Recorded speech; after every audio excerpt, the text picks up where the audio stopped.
Shalom sahabat pijar. Pada era media sosial saat ini ya, kita dihadapkan pada tantangan untuk menjaga keseimbangan antara pengembangan diri dan pertumbuhan iman yang sejati. Berkembangnya media sosial telah menimbulkan satu keinginan bagi manusia untuk memamerkan diri, ya, dan juga adanya dorongan supaya dirinya itu menjadi pusat perhatian. Nah, keinginan untuk memamerkan diri dan menjadi pusat perhatian ini itu merupakan ciri-ciri dari sifat narsisme.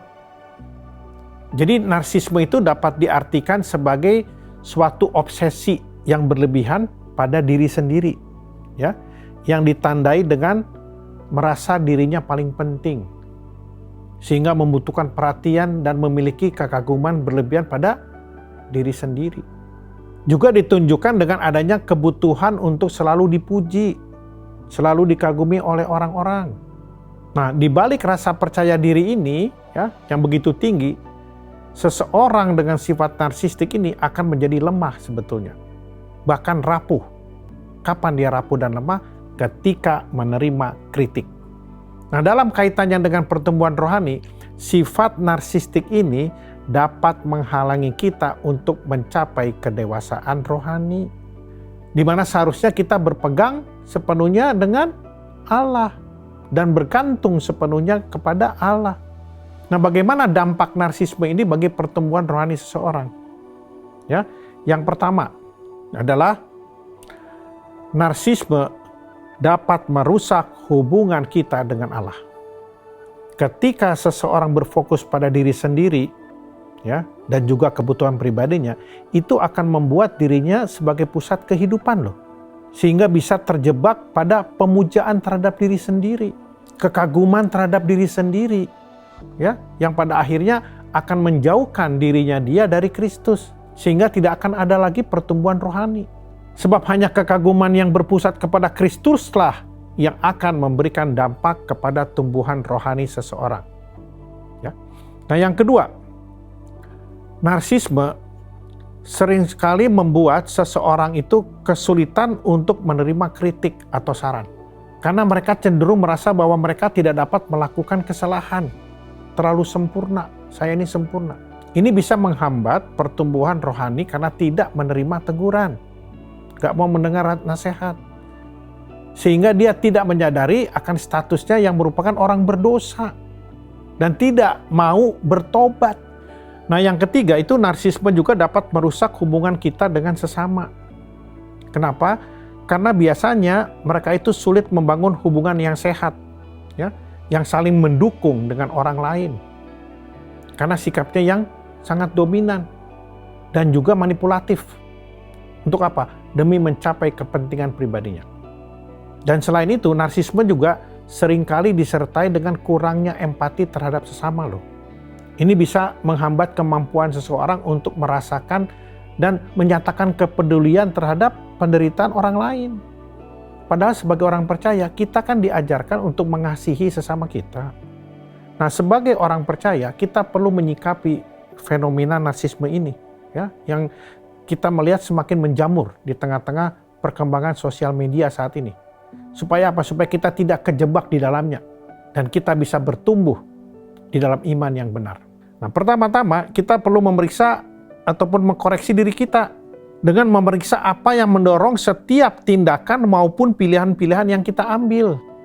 Apakah hal itu untuk memuliakan Tuhan atau hanya untuk kepentingan diri sendiri? Kita harus jujur dalam mengevaluasi motivasi kita sehingga kita bisa menyadari dan kita bisa berubah kalau misalnya ada motivasi yang salah. Dan yang kedua, coba temui mentor atau orang-orang yang dapat dipercaya.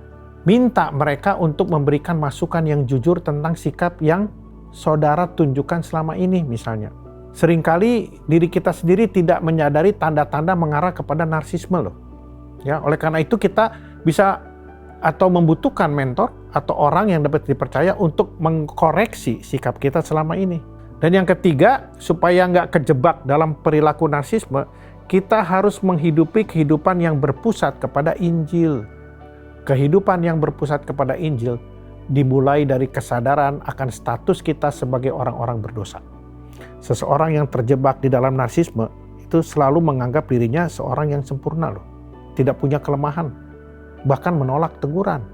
Saudara ingat di dalam Roma 3 ayat 23 ya, itu memberitahukan kita bahwa semua orang telah berbuat dosa dan telah kehilangan kemuliaan Allah. Juga ada di dalam Roma 6 ayat 23 dikatakan, sebab upah dosa ialah maut, tetapi kasih karunia Allah ialah hidup yang kekal dalam Kristus Yesus Tuhan kita. Nah, ini menunjukkan bahwa tidak ada satupun orang yang bisa luput dari konsekuensi dosa. Dan tidak ada satu orang pun ya yang berbuat baik yang bisa menebus dosanya di hadapan Allah. Itu sebabnya kita membutuhkan juru selamat. Untuk apa? Untuk menyelamatkan kita dari hukuman dosa. Inilah berita Injil yang seharusnya menjadi dasar bagi kehidupan kita. Bahwa hanya oleh kasih karunia di dalam Yesus Kristus yang bisa membebaskan status kita sebagai hamba dosa menjadi hamba-hamba kebenaran. Nah, kalau kita baca Efesus 2 ayat 8 dan 9 dikatakan demikian. Sebab karena kasih karunia kamu diselamatkan oleh iman. Itu bukan hasil usahamu, tapi pemberian Allah. Itu bukan hasil pekerjaanmu. Jangan ada orang yang memegahkan diri. Ketika kita menyadari akan keberadaan kita, ya, yang sudah ditebus oleh kasih karunia, maka tidak ada alasan untuk kita bermegah di dalam diri kita. Betul kan? Hidup yang berpusat kepada Injil itu mengajarkan kita untuk mengakui kebutuhan akan kasih karunia Allah. Sehingga kita mau merendahkan diri kita di hadapan Tuhan. Dan hal ini bertentangan dengan perilaku narsisme, ya kan? Yang cenderung apa? Meninggikan diri sendiri. Hidup yang berpusat pada Injil membuat seseorang lebih terbuka untuk menerima masukan dari orang lain. Pasti itu. Dan tumbuh dalam kasih dan bijaksana. Kehidupan yang berpusat kepada Injil berarti kita sadar bahwa kehidupan kita adalah dari Tuhan, oleh Tuhan, dan untuk kemuliaan Tuhan. Nah, kalau kita baca Kolose 1 ayat 16 dikatakan demikian. Karena di dalam Dialah telah diciptakan segala sesuatu yang ada di sorga dan yang ada di bumi. Yang kelihatan dan yang tidak kelihatan.